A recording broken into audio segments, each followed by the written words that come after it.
BBQ 2.0 o 3.0 ba ang para sa'yo? Mas maganda nga ba talaga itong BBQ 3.0 kaysa dito sa 2.0? Tara, alamin natin yan sa ating badminton equipment review, part 4. Parehong bestseller tong racket na to. Pero unahin natin to ngayon, BBQ 2.0. Itong BBQ 2.0 ay may weight na 8U or 65 grams. Full carbon fiber yung frame. Tsaka meron din siya nitong dampening sa gitna, oh. Mamaya titignan natin kung effective ba. Sa specs ay head-heavy daw to na may 310mm na balance. Tension daw nito na max ay 30. At ang default tension ay 25. Lastly, itong handle niya ay G5, so perfect na perfect sa mga maliliit yung kamay. Itong BBQ 2.0 na hawak natin ngayon ay ang kulay red variant. Mostly monotone yung nasa frame niya, tapos makikita mo na may mga shiny design sa racket head. Napansin ko nung una kong kita sa racket na to, parang ang liit ng head frame. Compact frame nga talaga siya na medyo maliit siya dito sa 3.0.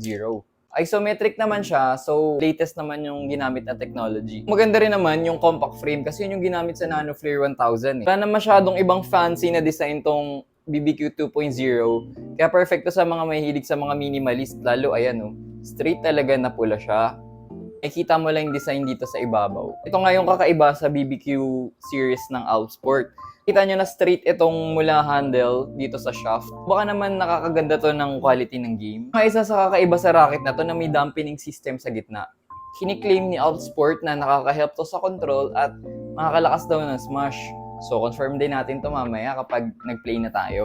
So tara, laro na tayo. Nung una nga medyo nahirapan ako mag-adjust kasi sobrang gaan. Napansin ko nga na medyo mahirap siya kontrolin kasi talagang head heavy siya eh. Tapos sumabay pa na medyo mababa yung tension ng string. Pero sa power, masasabi kong meron talaga doon tinatagong lakas. Medyo effortless kasi siya pag nasa rear court ka. Pag nasa front naman, dapat medyo maingat ka sa drop mo. Okay na okay siguro to pag napalitan yung stock string. So dito naman tayo sa BBQ 3.0. Design-wise, para sa akin mas maganda to. Kasi grabe, super aesthetic nga niya. Ay no, kumikintab pa. And then, makikita mo na mas malaki yung racket head frame niya. Kita mo na medyo mas wide yung racket head frame niya. So, itong BBQ 3.0 ay 8U din daw na may 60 to 62 grams of weight. Head heavy rin na 300mm yung balance. So, kanina nakita natin na 310mm yung 2.0. Ito naman 300. So, more on head heavy, even balance ng BBQ 3.0. Ang max tension ay 32 pounds. Mas mataas ng 2 pounds sa 2.0. So, hindi naman ako nag-string din na higher than 28. So, okay lang din naman sa akin yun. Lastly, yung grip ay G4. Mas makapal siya ng very light lang naman sa G5. Okay na okay din to nung dumating sa akin kasi may kasama ng grip. Ayan, medyo madumi na nga kasi medyo marami nang gumamit nito. And minsan, ginagamit ko din pag gusto ko magpalit-palit ng playstyle ko. Malinis naman yung pagkakagawa ng stringing nila. Default nga pala to guys nung dumating. Nilagay nila sa pula dito sa 2.0, white naman dito sa 3.0. Pareho namang bagay sa kanila. Same sa 2.0, straight din yung shaft tsaka yung handle. And yung cup nila, same lang din. Alpsport sa ilalim. Very aesthetic.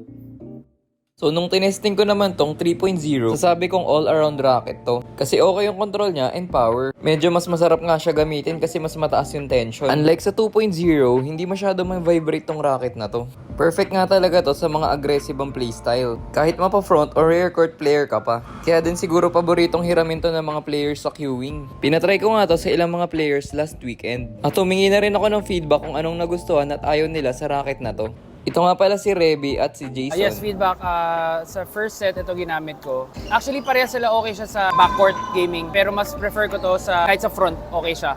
Pero ito, pag pumapalo ka, naramdam mo yung vibration eh. So, medyo masakit sa braso. So, okay siya for beginners actually. Then ito, pag pumalo ka, hindi mo ramdam yung vibration and malapit siya sa ginagamit kong racket. Mas prefer ko itong Alpsport na titanium kaysa dito. Ito for beginners talaga siya. Pero ito for intermediate to advanced. Ito, maganda siya for smasher kasi mas nag-generate siya ng power. Mas masarap siyang ihampas or ipalo. Kung mas controlled ka, mas maganda to kasi pwede mo siyang ipang-palo, pang-dulo, pang-harap, makokontrol mo siya, mas magaan. Okay din siya. Mas preferred ko to kaysa dun sa isa. So bago matapos, huwag niyo kalimutan mag-like, mag-comment at i-share tong video na to.